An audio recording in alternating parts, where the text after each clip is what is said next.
This video is sponsored by Thyme. What's up, dude? Let me start this video with a bit of a reality check. It's not the turkey that sucks, it's the way that you've been cooking it. In this video, I'm gonna show you how to make mouth-watering, juicy turkey all in under 2 hours. I'll also walk you through my most popular recipe of all time, a simple 5-minute rosemary salt recipe that's been made by millions of people all around the world. And if that wasn't enough, we're finishing with a gravy so good, so delicious, so delectable, you might just drink it. Now let's go! Now the very first thing we have to do is break down this turkey, and it only takes about 10 minutes or less depending on your skill level, but if you do that, you will save yourself hours of stress on Thanksgiving Day. It is absolutely worth it. So right here, I have a 15-pound thawed turkey. I'll show you how to do this. To start, just remove the neck that's inside the turkey. We're gonna be using this to make our stock and in turn make our gravy. It's an important piece of the puzzle. You could also use the organs here that come with the turkey in the gravy if you want. I leave them on the side. My wife likes to cook them and eat them up. As far as tools go, I'm just using a really sharp slicer knife. You could use a boner. As far as tools go, I'm just using a really sharp slicer knife here. You could use a boning knife as well. Both will work, and even more important, a dry microfiber towel, because this enables me to grab this bird without having everything slip around, and that's what can be dangerous. So this is really kind of important. I'll put a link to the ones I buy on Amazon if you don't have them. And what we're gonna do here is turn the bird up on its side, and we're gonna start by removing these wings. And so I'll just lift that wing up, tension it a little bit, and then I'll take my knife and I'll just draw a circle like all the way around that wing. And what you should really keep in mind as you're doing this is it's like 50% knife work, 50% you just using your hands, right? The knife is part of it, but it's really only half, because what we do is we take that wing and I'm gonna push it that way, right? There's the top of the bird. So I'm just snapping it down like that, right? Exposing this joint. So as I snap that, you see the joint get exposed right there. They're really bright and white, and all we're doing is just slicing under that joint. It really is that simple, nice and easy. I wanna keep everything nice and dry. I'm gonna flip the bird over, and we're just gonna pull up the other wing and do the exact same thing. And as you can see, the wing extends all the way here. You're seeing it from a different angle now. You don't wanna slice through like right here. You wanna catch that area right there, and then all the way around. And again, from here, we just bring it up. There we go. You'll hear it snap like that and slice through. Now again, with the bird on its side, its back is facing you. This is the best angle for you to see the next cut, because we're gonna remove these legs. And you wanna go deep here, right? You don't wanna slice through here. It'll be slicing right through the thigh. So we're gonna go deep around, make that slice right through here, pull it around the other side. And then once you've sliced through as much as you can with your knife, again, knife down, it's a lot of handwork. We open it up, and we're just gonna like literally open up that thigh, just like you would open your thigh. The thighs are actually a lot easier than the wings, because you can now see the joint here and the joint here. You see that? They've been separated, and all we're gonna do is run our knife through the middle of those joints. It really is that easy. One leg off. Now we'll flip her around, and I'll show you from the other side this time what that looks like. So again, I'm just grabbing the leg right there, and from this side, we're gonna slice like this. You can do it both ways, and just remember to carve it down the back, trying to remove that oyster along with it. And from there, we're just gonna open it up. You're seeing that? See the joint just popped out? And we'll just take our knife and guide it through. And now what we're left with here is just the breasts, and we need to get these out, but it's gonna be extremely hard and dangerous to do that with the spine still in, because it just falls over. So what I like to do is just stand this up, and I'm gonna hold here, and I'm just gonna begin slicing down a bit here. The best thing you could use here is like a cleaver. You just don't wanna destroy your knife, but it really doesn't take a lot of work. Again, it's with the hands, right? So I'm just gonna push like that, right? You hear it breaking, and we can basically just probably trying to rip it out. Might need a little more slicing, but there it goes. Cut the skin here. Ah! This is so barbaric, huh? And there's your spine. Save it all. This is gonna make the best turkey stock and therefore gravy of all time. And I think it's also a good idea to sort of, it's a little bit messy, but just twist that spine. Might have to make one little slice here, just to get it into a couple more pieces. It just makes more surface area, therefore more browning, therefore better flavor on your stock. And what we're left with here is now just the breast, but there's one more thing we need to do, which is to remove this wishbone that is sitting right in here. Because if you try to slice out that breast right now, your knife is gonna catch on that wishbone. So to get a really clean slice, it's best to take it out. And so to locate that wishbone, we're just gonna take that little top portion of skin where the giblets were. And now you can see this little V shape right here. The wishbone is just right there. If you run your finger along along it, you'll just feel this big wishbone. So what I'm gonna do is take my knife here and just slice along either side of this bone, like so. And at the top, or well, bottom of the V as well. Takes a little bit of work and finessing it. If you can get it out in one piece, you've earned mega points. But slicing along, I'm gonna get a little bit of a smaller knife because the hardest part is actually the very top of it right here.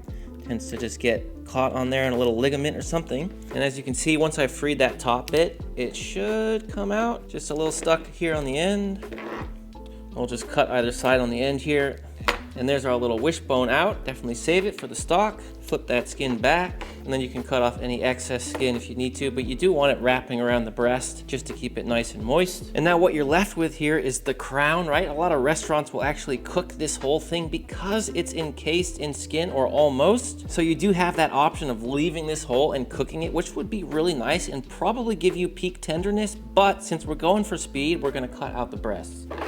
And so all we're gonna do is just use our fingers, locate that middle bone there, and then I just wanna go gently on one side of it. Nice long strokes. Just trying to stay as close to the bone on the middle as I can. So I'm just guiding my knife down, and it really just wants to come out. Slice through. Just when you're doing this, just make sure you're staying as close to this as possible and away from this. You don't want all this meat stuck over there. So I'm just going slowly, and there she goes.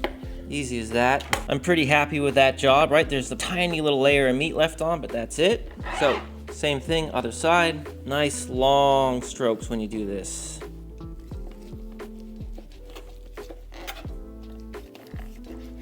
There's our other breast. And there's your whole turkey pieced up. You have 2 wings, 2 legs, and 2 breasts. Simple as that. And then on another tray, I have the carcass, I have the neck, and any other scraps that were made when I was piecing out the turkey. And with this method, you can do it all on Thanksgiving Day if you like, but you could also do this 2 days before easily, which gives you that time to make your stock, make your gravy, and just take all the pressure off of Thanksgiving Day. I highly recommend you do it prior to Thanksgiving just to make that day more fun. But if you want to do this on the same day too, you absolutely can. Just start a little bit earlier. Now let it be known, if you want to cook this turkey right now, season it up however you want and just jam it in the oven, absolutely you can do that. However, I've done that in all my previous turkey videos and it is absolutely killer. It's amazing. That's why it's beautiful. However, if you're making it ahead of time, you might as well take all your turkey, put it on a sheet pan lined with a wire rack, and stick it in the fridge overnight till the next day when you want to cook it. And what that's going to do is just simply dry out that skin.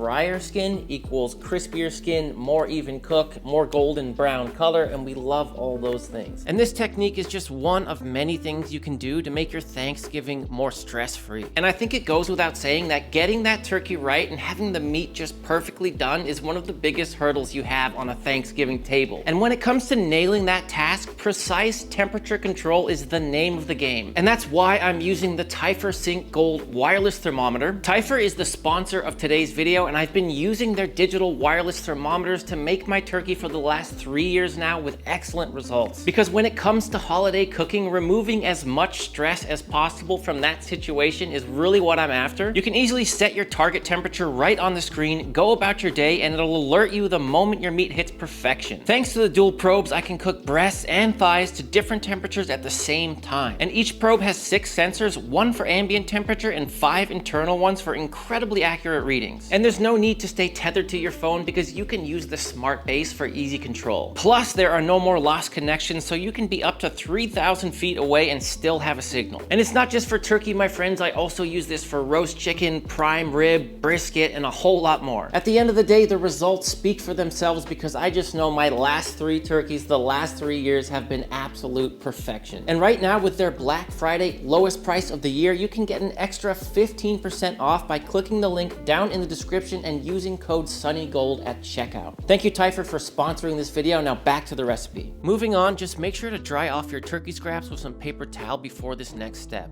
And so all I'm gonna do with my carcass and scraps here is just sprinkle them with a little bit of oil. I don't know why I said sprinkle, drizzle a little oil. And I'll just hit them with a little touch of salt as well. We don't need a lot of seasoning because we're gonna be seasoning this all up later, but I just like doing a little. I'll just make sure they're nicely coated with the oil here, and we'll jam them in a 400-degree Fahrenheit oven. That's 205 Celsius. And while those bones roast in the oven, I'm gonna show you how to take 2 yellow onions and turn them into like serious flavor bombs for our stock. And all we're gonna do with these is just take off the tail, as well as the top, the root end.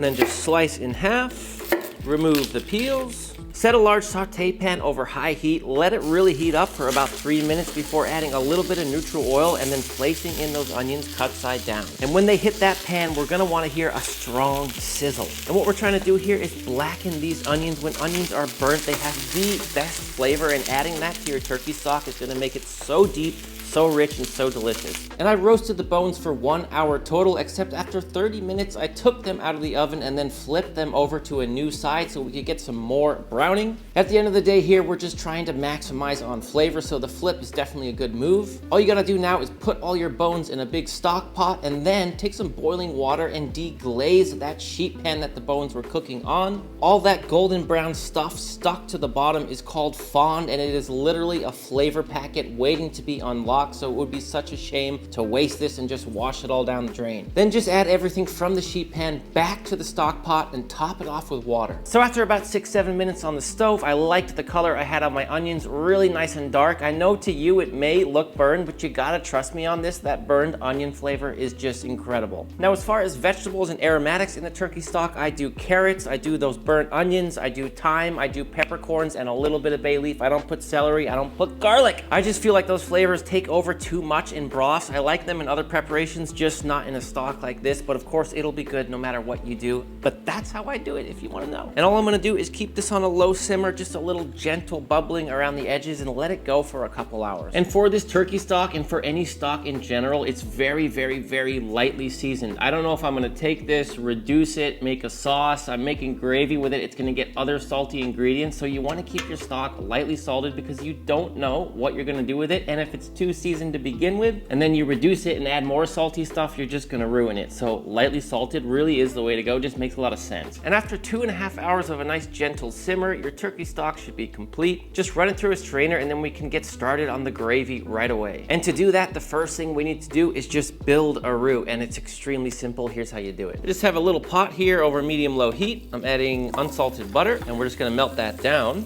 Once that's melted, we're gonna add about equal weight in flour, but the full recipe for this gravy and roux will be in the description. And just give it a quick mix to form this sort of wet sand type of consistency. And keeping that heat on medium-low, or even a little lower than that, we're gonna just slowly let this roux cook off, stirring it pretty frequently. And let me tell you something, friends, there are many different types of roux, right? There are some that you cook for 5 minutes, 10 minutes, like a blonde roux. There are special Cajun roux that you cook for like an hour. That's what you use to make gumbo. And those are like almost black. So after about 7 or 8 minutes, you can see it's a deep golden brown color here. I'm gonna take it a little bit further to match the color of my stock, but it's almost there. And after about 10 or 12 minutes of cooking, I was happy with the color of my roux, so I just removed that into a little bowl. Then I'm gonna take about 6 cups of my turkey stock. It's about half of it, maybe a little less than half. And we're gonna bring that up to a simmer. In the past, I would always just build the roux in this pan and then add the stock to that little by little and whisk it in. But I recently discovered a new technique where you just drop your roux into your hot liquid, whether it be for bechamel or for a gravy like this, and you actually end up with a much smoother final product, because when you're adding it little by little, all that stuff is caking along the sides and then hitting that dry heat and then getting mixed back in. And not only does this method avoid all of that, but it's also extremely easy, so it's a win-win. And now to reveal my secret family ingredient that I swear to you makes the best gravy of all time, it's Marmite, which is a yeast extract. It's like this black, goopy, thick paste that is just kind of weird tasting on its own, but when you use it as a flavor in a sauce like this, it's actually unbelievable. Trust me on this, Marmite. Just read the comments, you'll see people who love this stuff in their gravy. And once my liquid is simmering, I'm just gonna start adding my roux, quite a lot of it. I'm gonna do almost all, but I'll reserve a little in case it gets too thick for some reason, but I've tested this out, so it should be fine. And then we'll just whisk. Now, whenever you're working with any kind of roux in a liquid, you need to let the liquid come back to a simmer or a boil before you'll see how thick it got from the amount of roux you added. So give it some time here, just give it a good whisk. You can already tell it's gonna take the rest of it, and it goes. Oh, there we go. She's really starting to thicken up now. You can always test your consistency by just getting it on a spoon, draw a line through the back. You know, some people like it thicker, some people like it thinner. I'm definitely on the thinner side. Last little bit of roux, so the recipe that's in the description is actually just perfect. And here we go with our Marmite, my friends. I do about 2 teaspoons for this batch of gravy. It's really strong stuff. You don't need a lot. And it'll also sort of darken your gravy, which is awesome. And that Marmite also has salt, so we got to taste for seasoning after we add it. Starting with Sergeant Gilbert reporting for duty. That's just black pepper, and I like to do quite a lot. I just like black pepper in the gravy. If you don't, or you want to put less, do less. I do about 2 teaspoons or maybe a teaspoon and a half kind of thing. Work it in. I just tasted for seasoning. It's gonna need some salt as our broth was lightly salted. In it goes. And definitely let it cook for a few minutes before you taste it again for seasoning so that salt really has time to dissolve. Absolutely loving the way this looks. Just need one more final taste for seasoning. Dude, that is the gravy recipe. Please, it's a gift from my family to yours. Don't change it. If my family gave you a painting we treasured for hundreds of years as a gift, you wouldn't draw a mustache on it, right? It's the same thing. That makes sense? And so the recipe in the description is gonna get you gravy of this kind of consistency, which for me, I really love. It's not too thick, it's not too thin. That is just absolutely perfect. Now, for probably the most important part of this entire video, I'm gonna show you how to make a homemade seasoning that will not just change your Thanksgiving game forever, but will change your whole cooking game forever. This stuff is legit. And if you don't believe me, just go read the comments under this video from people who put it on their turkey last year, and they will tell you, right? The consensus is in. It's darn fine. So I'm starting with a whole bunch of kosher salt going into a food processor. This whole process takes literally 5 minutes or less, which is also a great part about this recipe. It's extremely easy. And then all we need to do is strip a bunch of fresh rosemary into the salt. Simple as that. Next, we're taking a bunch of fresh sage leaves and just picking those leaves off the stem. Those go in there along with the rosemary. A couple cloves of fresh garlic and the zest of 1 whole lemon. We'll pop a lid on that and blend it up for about a minute, but definitely do some pulses along the way so it mixes evenly.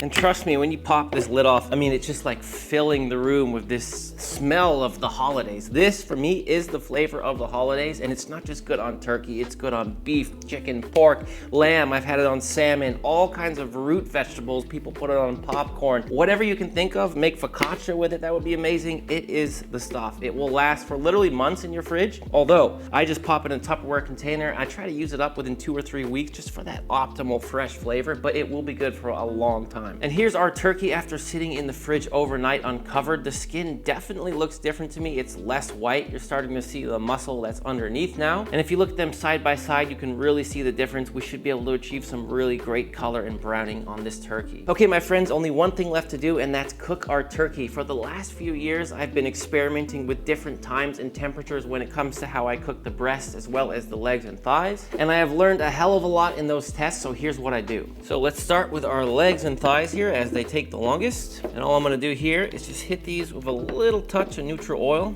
That really just helps the seasoning adhere. And now I'm gonna give them a really good dousing with that rosemary salt. I'm going a little heavier than I would like on a steak just because these are big legs. They can take a good amount of seasoning, but don't go too crazy. This is salt. I see people getting carried away with the rosemary salt all the time. Just use it like salt. And there we are. And I'm gonna take my trusted Typhusync Gold, take out probe number 1, set my target temp to 205 degrees Fahrenheit, and then simply just push it into the deepest part of your turkey thigh. And for these legs, I've tested temperatures anywhere from 180 all the way up to 205, and we found that 205 just gives you that melt in your mouth, almost like barbecue-like texture, which is just really good. If for some reason you don't like that texture and you want them a little firmer, go for like at least 190, I would say. And then straight into a 400-degree oven, although if you're using convection, meaning there's a fan in your oven, probably do about 350. Bon voyage, my friends. Now for our breasts here, same exact thing. We're just gonna hit them with a little neutral oil and then give them a really good season with our rosemary salt. Again, these are big pieces of meat,